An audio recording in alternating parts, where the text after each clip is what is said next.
கர்த்தருடைய பரிசுத்த நாமம் மகிமைப்படுவதாக. உயிர்த்தெழுந்து வல்லமுள்ள இயேசு கிறிஸ்துவின் நாமத்தினால இந்த கால பொழுதில் உங்களை சந்திப்பதை குறித்து நான் மிகுந்த மகிழ்ச்சி அடைகிறேன். அன்பான தேவ ஜனங்களே, இந்த நாளிலே கர்த்தர் நமக்கு கொடுத்திருக்கிற இறை வார்த்தையானது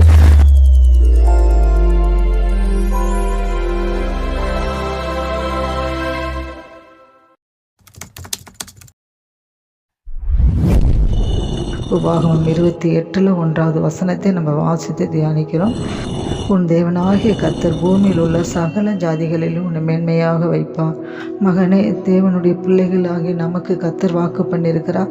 நான் உன்னை மேன்மையாக வைப்பேன், நான் உன்னை உயர்த்துவேன், நான் உன்னை ஆசீர்வதிப்பேன் என்று கர்த்தர் நம் ஒவ்வொருவரோடும் கூட வாக்குத்தத்தம் செய்கிற தேவனாய் இருக்கிறார். கர்த்தர் ஆபிரகாமை அழைத்த போது ஒரு மேன்மையை ஆபிரகாமுக்கு வாக்களித்தார். நான் உன்னை பெரிய ஜாதியாக்கி உன்னை ஆசீர்வதித்து உன் பேரை பெருமைப்படுத்துவேன், நீ ஆசீர்வாதமாக இருப்பா என்று சொல்லி அப்படியே கர்த்தர் ஆசீர்வதிக்கிறத பார்க்குறோம். தேவ பிள்ளையை இந்த வாக்குத்தத்தம் ஆபிரகாமுக்கு மாத்திரமல்ல, ஆபிரகாமின் சந்ததியாகி ஆபிரகாமினுடைய பிள்ளையாகி இருக்கிற நமக்கும் இந்த வாக்குத்தத்தம் உண்மையிலே கிரியை செய்கிறதா இருக்கிறது.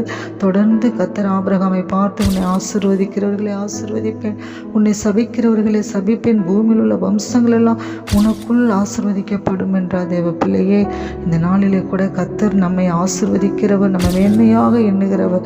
நீ ஒரு அனாதை அல்ல, நீ தாழ்த்தப்பட்டவர்கள் அல்ல. உன்னுடைய சிறுமை நாட்களை கர்த்தர் கண்ணோக்கி பார்த்து அவைகள் எல்லாம் முடிவடைபடியாக செய்கிற தேவன் நம்மளோடு கூட இருக்கிறார். வீட்டிலும் வெளியிலும் வேலை ஸ்தலத்திலையும் ஊழிய பாதையிலும் நிச்சயமாகவே அவர் உங்களை மேன்மையாக வைக்க போகிறார்.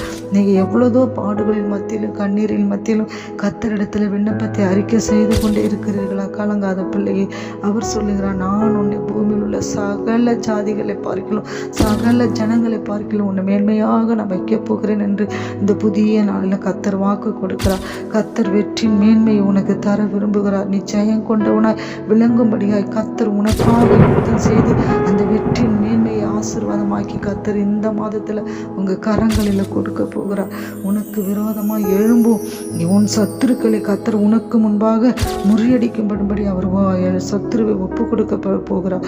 ஒரு வழியாய் உனக்கு எதிராக புறப்பட்டு வருவார்கள், ஆனால் 7 வழியாய் உனக்கு முன்பாக ஓடி போகிறார்கள் என்று சொல்லி வேதத்தில் நாம் வாசிக்கிறோம் அல்லவா? நமக்கு ஜெயம் கொடுக்கிற தேவன் எப்போதும் வெற்றி சிறந்தவராய் இருக்கிறார், நன்மையும் வெற்றி சிறக்க பண்ணுகிறவராய் இருக்கிறார். இஸ்ரவேலின் சேனைகளின் முன்பாக நடந்த ஜெய கிறிஸ்துவானவர் இந்த புதிய மாதத்தில் உங்களுக்கு முன்பாக அவர் நடந்து போக போகிறார். இதுவரைக்கும் நீங்கள் தடைகளை சந்தித்திருக்கலாம், இதுவரைக்கும் நீங்கள் சோதனையின் பாதையில் நடந்திருக்கலாம், இதுவரைக்கும் நீங்கள் ஜெபித்து உங்களுக்கு வெற்றி கிடைக்காமல் போயிருக்கலாம். ஆனால் எல்லா தடைகளையும் உடைத்தெறிகிற தேவன் உங்களுக்கு முன்னே நடந்து போகிறார். தேவ பிள்ளைகளே, வேதம் சொல்லுகிறது போல இந்த நாட்களில் கர்த்தர் உங்களை மேன்மையாக வைக்க போகிறார். நிச்சயமாகவே நீங்கள் அந்த மேன்மையை உணர்ந்து அந்த மேன்மையை அனுபவித்து அந்த ஆசீர்வாதத்தை இந்த புதிய மாதத்தில் நீங்கள் பெற்றுக்கொள்ள போகிறீர்கள். கர்த்தருடைய நாமம் உனக்கு தரிக்கப்பட்டது என்று பூமியின் ஜனங்கள் எல்லாம் கண்டு உனக்கு பயப்படுவார்கள் என்று வேதம் சொல்லுகிறது. மோசே சொல்லுகிறார், நீ உன் தேவனாகிய கர்த்தருக்கு பரிசுத்த ஜனம், பூமியில் உள்ள எல்லா ஜனங்களிலும் உன் தேவனாகிய கர்த்தர் உன்னை நமக்கு சொந்தமாக இருக்கும்படியாக தெரிந்து கொண்டிருக்கிறார். உங்களை தெரிந்தெடுத்தவர் உங்களை மேன்மையாக வைக்க போகிறார். உங்களை மேன்மையாக வைக்க நினைக்கிறவர் உங்களை ஆசீர்வதிக்க போகிறார். எந்த காரியத்தையும் குறித்து கலங்காதீங்க. விசுவாசத்தோடு கூட தேவ சமூகத்தில் அறிக்கை பண்ணுங்க. ஜெயம் பெற்றவர்களாக வாழுங்க.